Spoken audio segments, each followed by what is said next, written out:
Домашното воспитување е основата со која децата тргнуваат во животот, пред да се соочат со општеството, улицата, училиштето. Често пати искуството покажува дека децата уште од мали нозе со првото излегување од дома се соочуваат со различностите за кои веќе во домашното воспитување изградиле некаков страв. Ќе треба да помине време до првата средба која ќе треба да им го промени видокругот. Дали токму домашното воспитување, градинката, училиштето или улицата се клучниот момент, или пак се заедно?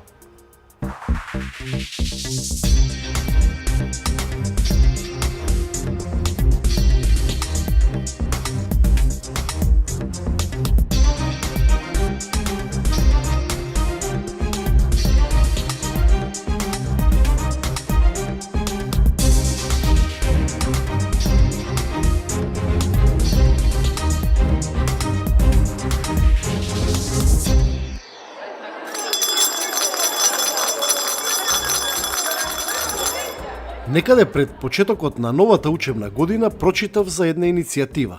Првиот училишен час да им биде посветен на различностите.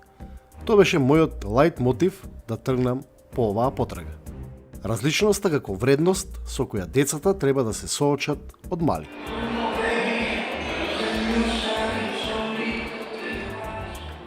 Тој замислен прв училишен час во кој првачињата требаше да се дружат со своите врсници кои се етнички, културолошки, верски или пак физички различни од себе, остана само како една граѓанска иницијатива.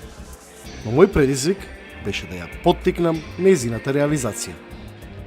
Тргнав од основното училиште Живко Брајковски во Бутел, како позитивен пример на една слика каде различностите од етнички аспект се вредност негувана со години.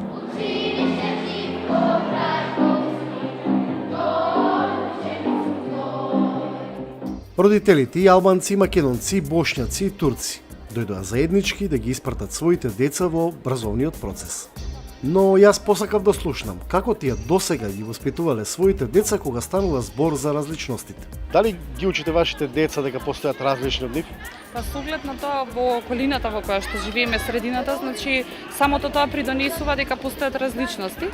И секако ги учиме, значи и со шитање и со комуникација меѓу различни деца. Секако детето разбира дека мора да биде така. Значи сите се исти сепак и пред се тоа е мал за да свати дека постојат некои разлики меѓу нив. Во некои случаи да ги учиме дека има деца од различни етнички верски профили на другарчиња, така да секогаш ги учиме да се сакат меѓу себе. Јас сум баба на моето внуче, со тоа што мојот син е исто завршен во ова школа, значи се дружел со разни верски и до ден денес се дружи со истите дечиња, така да тоа го насочуваме и кон нашето внуче. Не тоа да биде како дискриминација, туку како убаво нешто. Да знаат дека постојат различности секаде околу нив. Не е само тука во школото, туку и надвор, да бидат спремни на тоа. Кога прв пат мислите дека вашето дете се соочило со различни деца од себе? Па се соочиле надвор, бидејќи живееме во место каде што има различности. Исто така и во градинка, а сега и во школа. И во градинка додека бевме, се сретна значи со други дечиња и сега во училиште. Од првата или втората година. Мислите дека првите години од животот се најважни за тоа? Па да, мислам дека да.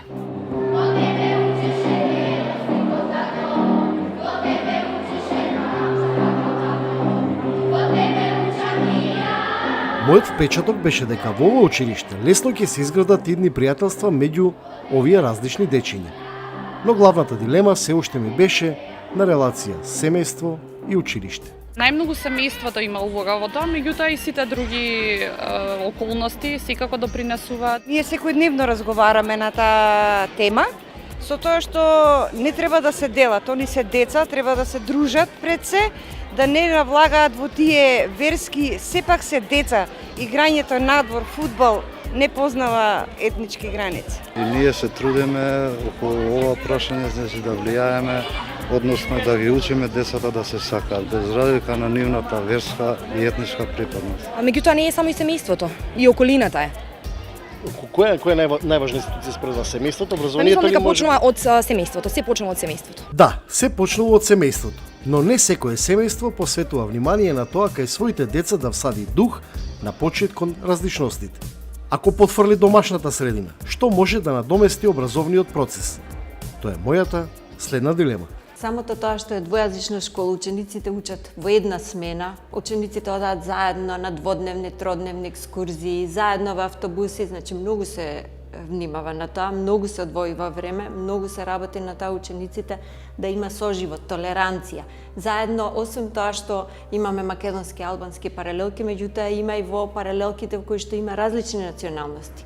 Така што тие заедно учат, заедно растат, заедно другаруваат, после часови продолжуваат, се одржуваат заеднички часови, работилници, многу проекти на кои што заедно се комуницира на двата јазици, трите јазици. Како се воспитувани дома, како ги прифаќаат различностите, оние кои што се поразлични од нив, настојуваме да им помогнеме да сватат дека сите се еднакви. Обично доаѓа стравот од непознато и децата, учениците потешко го прифаќаат. Меѓутоа, кога се заедно во тие работилници, во тие активности, како што ги спомна колешката Верче, низ разни екскурзии, па и тука во училиштето, во меѓу одморите, нивното дружење, и нашето настојување да им укажеме дека се тие исто другари, им озвожува полесно прифаќање на тие различности. Наставникот е многу голем фактор, многу голема улога игра на тоа поле. Затоа што учениците тука растат, тука се развиваат, учат што е соживот. Овие две наставнички се дел од процесот на градење заедништво во ова училиште. Ми раскажаа дека во мултиетничките средини полесно се создава тој контакт на различностите, што не е случај кај некои други градови. Затоа сметаат дека токму таму треба да се насочи вниманието. Бидејќи немаат контакт меѓу себе, тука го имаат секојдневен контакт каде што се поздравуваат, живеат едни до други и во училиштето и вон училиштето. Така да во такви средини треба повеќе да се насочи тој конспект, така што имаме на пример порано кога почна овој проект да кажеме за меѓуетничка интеграција во училиштата. Оние училишта кои што се еднојазични има партнер училишта како ние на пример двојазични, тројазични, со партнер училишта ги воспоставува контакт учениците едни со други. Значи кога ќе се запознаат, кога ќе се видат кои сте дека имаат повеќе сличности отколку различности, добиваат друго мислење и за себе и за другите, и учениците стануваат едно. Стануваат една, уочуваат на тој соживот, на другарството, па се имало случаи кога и вон тие активности се зближувале, имало продолжувале со контакти меѓу самите ученици. Образовниот процес треба да има улогата на еден коректив, ако затаи домашното воспитание. Но искуството покажува дека предрасудите изградени дома во семејства кои имаат друг светоглед знаат да бидат пречка и во годините потоа. Пред многу години се одржувале полуматурите заедно, па нешто не знам што прекинале и сега одново сакаме тоа да го активираме, повторно полуматурите да бидат заедно.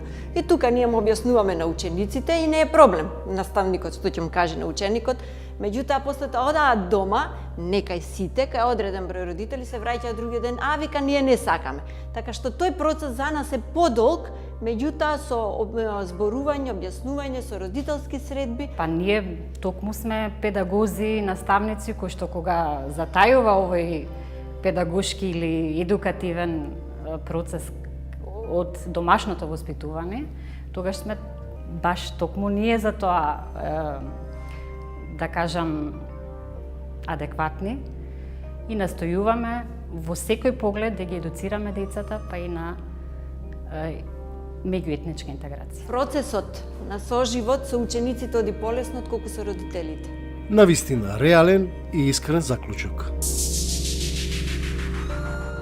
Мојата потрага продолжи по позитивните примери, кога децата изградиле еден поинаков однос и наместо меѓусебен страф од различности, воспоставиле пријателство кое денеска го промовираат како заедничка вредност. Дојдов во Битола да ги запознаам Бесиона и Ангела. Нивниот пример се вика различни, а сепак исти. Зашто станува збор? Останете да видите.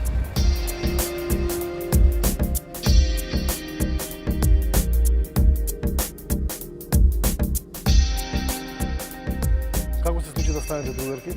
Ние се запознавме минатата година, значи лани во гимназијата каде што почнавме да учиме и сега сме втора година.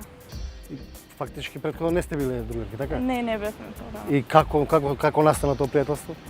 Па не знам, имаше некоја сила што не привлекуваше и двете, бидејќи двете веќе бевме еднаш авторки на наши први дела и разбравме дека и двете имаме исти таленти.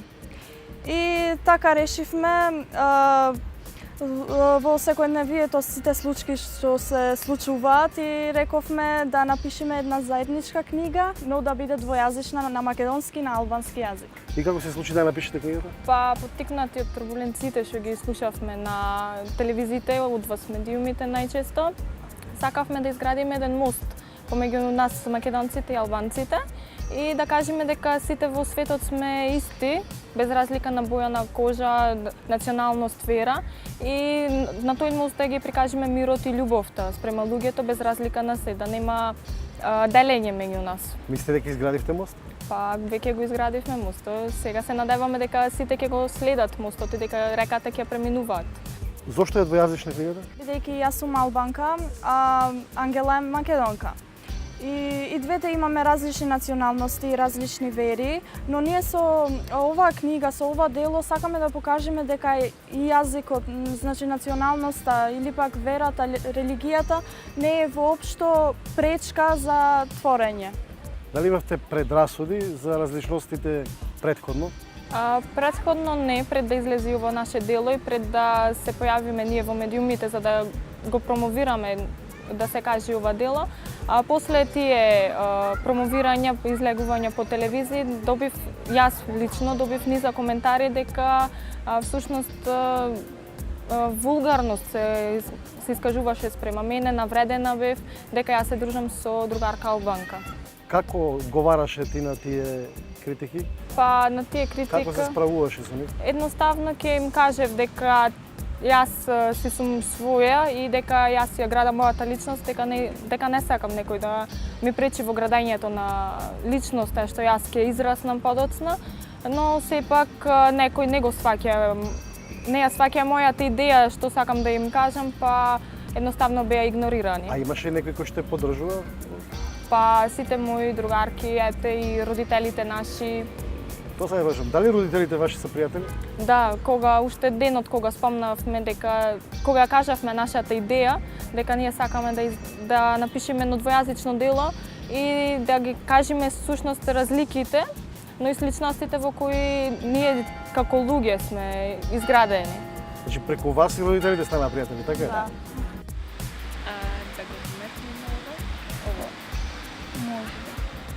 Бесиона и Ангела не се само автори на една заедничка книга. Тие се вредност на една здрава еднина, на општество во кое вреди да се вложува. Затвори ја устата, молете се. Останете тихи, но гласно кажете. Колку според вас домашното воспитување е клучно за кај децата од мали нозе, младите да се изградат пристап на некаква почит кон различностите?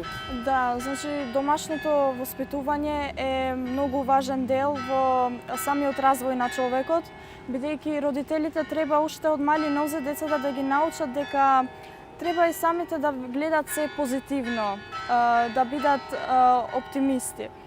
И не треба да изградат мост каде што ќе поминува омразата, предрасудите, сите тие стереотипи или инаетот меѓусебните инаети во низ различните луѓе. Например, македонци, албанци, турци. бидејќи сите сме луѓе и сите треба да изградиме еден мост каде што ќе поминува мирот, слободата, љубовта и сите да бидеме еднакви на некаков начин, бидејќи како граѓани на Република Македонија сите имаме исти права. Има ли други вакви примери како вас во Битола? Знаете ли други, не мора само во Битола, во други градови? Немаме до сега слушнато, се надеваме дека нема да бидеме единствени, но и да бидеме единствени, тоа е наше сепак дело, ние ја почнавме таа борба со предрасудите и стереотипите. Добро, јас сакам да прочитам оваа книга, сакам да видам што вие сте напишале, ама претходно сакам да ми ја посветите. Може? Јас ќе ви дам пенкало.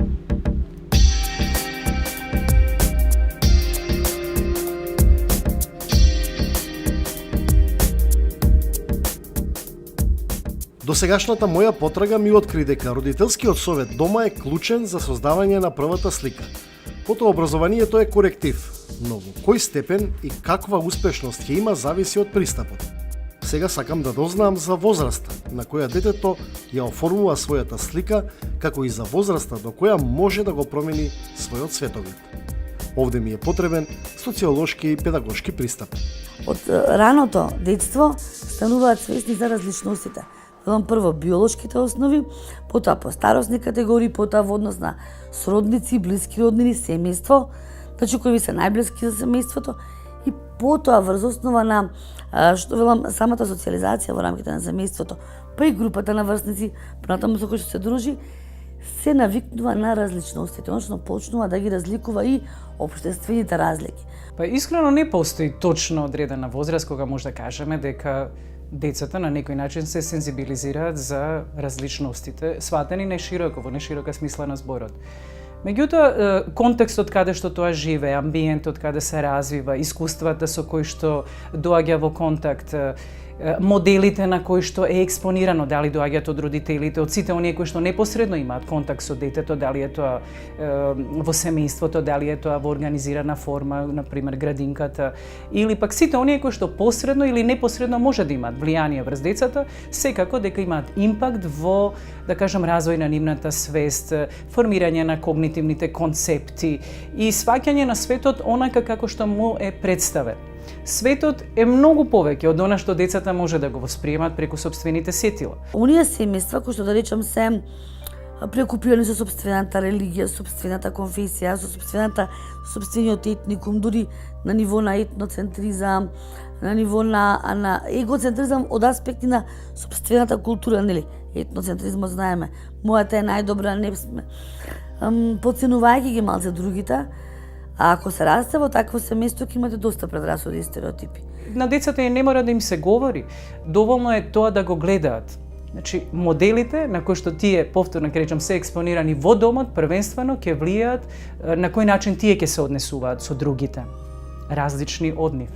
И покрај тоа што различноста може да се промовира од најмала возраст како нешто многу добро, како нешто позитивно, како нешто за што може да научиме повеќе од другите. И ако се воспитува и социализирано дете во духот на богатството од различности, во духот на потребата од диалог, во духот на толеранцијата, бидејќи толеранцијата не подразбира само трпеливост.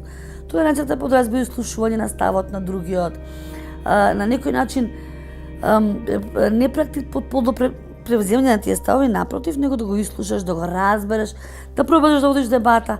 Ако се воспитува едно дете во тој контекст, тогаш многу малку предрасуди стереотипи ќе бидат дел од неговиот живот. Напротив, ќе расте во духот на мултикултурализмот и на интеркултурализмот. И предпоставувам дека најголемиот број млади родители се веќе свесни за бенефитите кои што ги има таа различност во нашиот живот, а живееме во подрачје, функционираме во амбиент, ако сакате, како представници на западна култура во Европа, дека ние мора да се сензибилизираме од најмала возраст, да ги сензибилизираме децата на различноста, во позитивна смисла на зборот. Надеж даваат таквите семејства, но јас сепак сакав да дознам колку реално образованието може да ја исправи сликата на вредностите или пак во пракса ја продлабочува поделбата.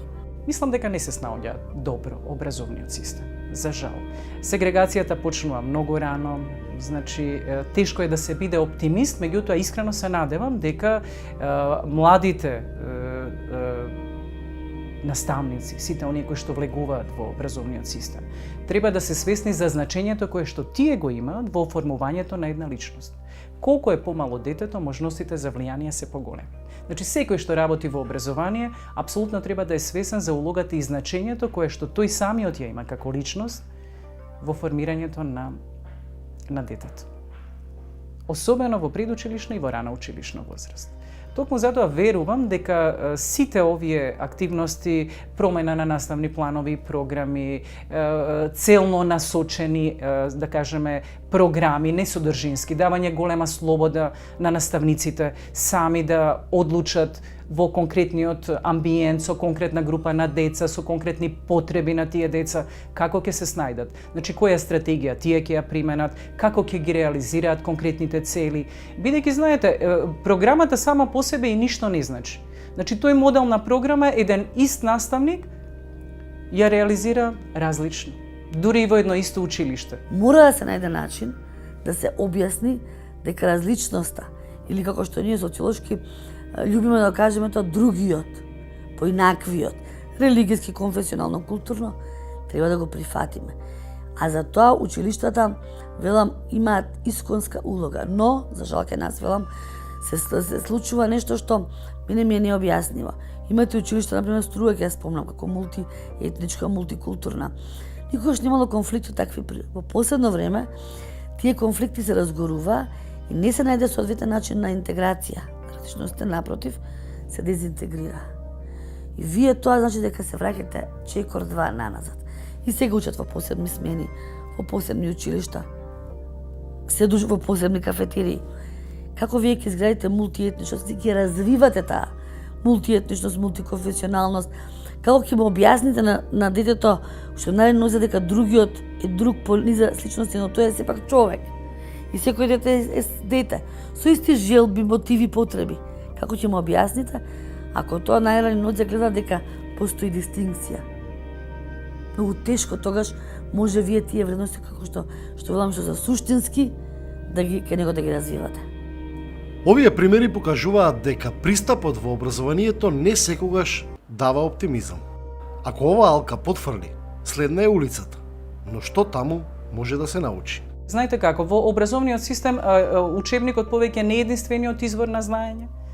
Исто така и во секојдневниот живот. Мислам, наспроти родителите, улогата на семејството, училиштето, неформалното образование, членување во разни секции, организации, активности на кои што децата во кои што децата се вклучени, понекогаш тие имаат поголемо влијание, многу поголемо влијание во креирање на сопствените ставови за различноста. И тие не мора по дефолт да бидат негативни. Мислам, замислете дете кое што во одредено семејство било поинако воспитувано или работите представени на поинаков начин и фактички ги коригира преку сите овие медиуми кои што ние ги спомнуваме. Значи може да биде и коректив на она со кој што тоа дотогаш се сретнало во својот секојдневен живот или амбиентот во кој што живее и се развива. Знаете, во Велика Британија дека веќе се вратија во самите градинки се инсистира на играњето со кукли, на играњето со играчка и на дружбата во рамките на групата на врсници, затоа што поинакво е самото воспитување. Ќе научите да делите со друг, ќе научите да почитувате, ќе научите дека не сте само вие центарот на внимание, ќе научите да преку експресијата на лицето да ги познаете емоциите кај другите, што е суштествено. И на тој начин вие ќе го засакате и ќе го разберете другиот.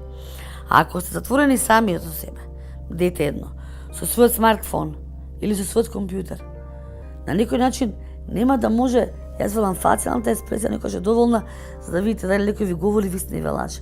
А ваму живеете во виртуелен свет. Затоа јас инсистирам на играњето надвор. Затоа што така се учите и да бидете другар, се учите да процените, да изберете некојаш пат, правилен или неправилен, во смисла да учите слични вредности и да го научите пријателството дека една од круцијалните вредности во ова наше современо општество. Малата Илина седи и плаче. Ако формирањето на стереотипите и предрасудите најчесто се случуваат во предучилишна возраст, тогаш токму градинката е првото место каде детето во пракса се соочува со различниот од себе. Децата се љубопитни најчесто, сакаат да знаат, пример, зошто некое дете плаче, зошто некое дете не зборува како другите деца, зошто носи очила и претходно нели кажав, зошто можеби не може да оди како другите деца или пак има некоја друга физичка мана. Најчесто се љубопитни, сакаат да знаат. Ние тоа љубопитство нивно го задоволуваме, секако се обидуваме да одговориме на сите нивни прашања, да не ги повредиме и другите деца како личности, а сепак да ги задоволиме љубопитствата на децата. Најчесто прашуваат и се интересираат и тоа го на почетокот се малку како го прифаќаат чудно, меѓутоа со тек на време се навикнуваат на некои деца што се нели на некој начин и поразлични од нив. Овие дечиња кои што покажуваат одредени пречки во развојот се вклучени во редовните групи. Значи процесот на инклузија е еден нормален процес кој што се реализира во сите воспитни групи во нашата градинка. Ние имаме 6 објекти и во скоро сите групи има по некое детенце кој што покажува одредени попречености или отстапки во развојот. Најчесто како незадување во развојот, дисхармоничен развој, потоа дислалија, лалија, неразвиен говор, ненасочено внимание, интерес, концентрација, потоа имаме хиперактивно однесување, дечиња со аутистичен спектар на однесување, имаме дете и со церебрална парализа. Да видиме как да направиме едно жолто пиле. Мојот следен предизвик беше да дознам дали градинките се заборавени во образовниот процес. Дали воспитувањето е оставено настрана исто како и во образованието. Најчесто тоа е наша работа, каде што ние со колегите и колешките зборуваме пред се да ги потенцираме способностите на тие деца, а потоа потешкотиите кои што ги имаат во нивниот развој. Значи, од многу мала возраст се соочуваат со разликите и кај голем дел од децата можеби први родителите дознаваат за одредени разлики од нивните деца кои што ги виделе во градинка. Ние тука во градинка сме едно семејство со сите деца и се трудиме максимално, без разлика какви се сваќањата на децата претходно, како размислуваат, се трудиме максимално тоа да биде прифатено, да ги, ако се негативни сваќањата да ги промениме, ако се позитивни само да продолжиме со тие нивни сваќања. Или дали можеби од згрижувачко воспитна градинката остана само згрижувачка институција. Прашуваат, им кажуваме едноставно, на најлесен начин, детски начин, нели, зошто го прави тоа, можеби е нервозно плаче, ја бара мама и тато, ајде да го гушнеме другарчето, можеби не сакаат веднаш, но затоа сме ние тука во поддршка да го гушнеме. Потоа имаме деца кои што покажуваат и автоагресија и агресија кон другите. Тогаш моја работа да ги изолирам на страна, да ги тргнам, но да се вратат, па потоа прашуваат зошто плачеше, зошто го удри другарчето. Да објаснам, да, можеби галамата и бучавата во занималната му пречеше, затоа ќе му овозможиме да е тивко, да споделуваме играчки со него и така натаму. Значи, низ едноставни секојдневни примери се запознаваат децата на помала возраст. А додека децата од 5 годишна возраст преку оваа програма се запознаваат со вовет во различностите и мултикултурализам. Секогаш може да се даде нешто повеќе, значи да се има програми каде што децата ќе учат повеќе за различностите, иако имаме и ние веќе некои програми, ние самостојно нели изнаоѓаме некогаш кога ќе бидеме како воспитувачи директно соочени со дете кое што е поразлично или има некоја потешкотија или пречки. Во овој круг на одговорност, родителите сепак ќе имаат клучната улога. Затоа, побарав одговори, дали и на кои различности ги учат своите деца. На добро, на лошо, на тако да разликот. На добри деца, на лоши деца. Верски нема потреба да ги учиме тие работи. Со текот на времето ќе си се одредат на тоа што сакат. На секакви, на физички, на ментални, на секакви различности. Сите различности се убави, сите различности се нормални и добри. Кога ќе праша нешто, тогаш ќе кажувам. Веројатничка, исповест, национална, јазик, боја, култура. Кој ќе примети дека некој детенце е поинакво возрастен човек било шо, ако нешто примети се загредва поинаку, испамнувам дека како што има меѓу различни меѓу возрастните, има меѓу различни меѓу децата и така. Не, мало е уште, се уште мало. Поиднина? Би требало. Во каква личност ќе израснете зависи од многу аспекти. Ако од дома излезете со предрасуди, верувајте дека во животот ќе се соочите со нив. Ако продолжите да живеете само во својот свет, тогаш ќе се разминете со убавините и благодетите. А кога ќе потврлат сите институции, тогаш улицата е онаа која што веројатно ќе креира перцепцијата кон различностите. А тогаш можеби веќе е доцна да се вратите назад на истата страна. Се гледаме следната недела.